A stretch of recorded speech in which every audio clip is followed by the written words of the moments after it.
اینجا ما نزدیک شهر روانیمی در مسیر جاده بودیم که یک رودخانه خیلی زیبایی دیدیم. رودخانه کم عمق ولی آب شیرینه. تصمیم گرفتیم بیایم اینجا ماهیگیری.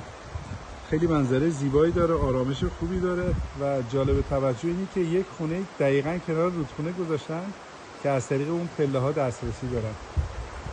بعد آقای تاجیک هم اینجا میخواد تورش آماده کرد.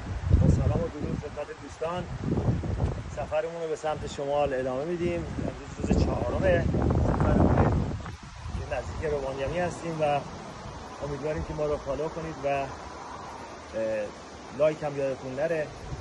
میبینیم هم دیگه رو. موفق باشید.